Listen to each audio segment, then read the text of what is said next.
sans santé intérieure coûte trop cher et que la fidélité à soi sous le regard de Dieu vaut mieux que toutes les validations obtenues au prix du reniement intérieur. Je repense souvent à ce passage du livre d'Ésaïe, chapitre 43, versets 18 à 19. Ne pensez plus aux événements passés et ne considérez plus ce qui est ancien. Voici, je vais faire une chose nouvelle. Ce verset me touche profondément parce qu'il nous montre que Dieu est capable de faire du neuf même quand notre mémoire est lourde, même quand certaines cicatrices sont réelles, même quand on sort d'une saison de confusion, de combat, d'injustice ou de rejet. Dieu ne vous demande pas de nier ce que vous avez vécu, mais il refuse que notre passé ait le dernier mot sur notre avenir. Il refuse que notre douleur devienne notre identité définitive. Changer de vie avec Dieu, ce n'est donc pas simplement changer de décor.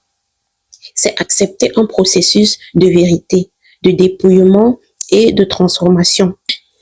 C'est reconnaître que certaines pertes ont été nécessaires. C'est admettre que certaines relations, certains lieux, certaines mentalités ne pouvaient pas entrer avec nous dans la saison suivante. C'est aussi accepter que Dieu nous désinstalle parfois de force de ce que nous aurions dû continuer à supporter par peur de l'inconnu. Et honnêtement, je crois que beaucoup de personnes regardent certaines situations uniquement avec les yeux de la douleur. Alors que si elles regardaient aussi ces situations avec les yeux de l'esprit, elles verraient parfois une forme de sauvetage. Ça ne veut pas dire que le changement est facile. Ça ne veut pas dire qu'il n'y a pas de deuil. Ça ne veut pas dire qu'on ne pleure pas ce qu'on a cru, ce qu'on a espéré, ce qu'on a investi, ou alors l'amour qu'on a donné. Il y a un vrai deuil dans les trahisons, et ça, je n'en disconviens pas. Le deuil d'une version de soi, le deuil d'un projet, le deuil d'une image idéale, le deuil d'une reconnaissance qui ne viendra peut-être jamais de certains milieux. Mais il y a aussi une grâce immense. Cette grâce, c'est celle de comprendre que Dieu ne nous a jamais appelés à changer de vie pour nous diminuer.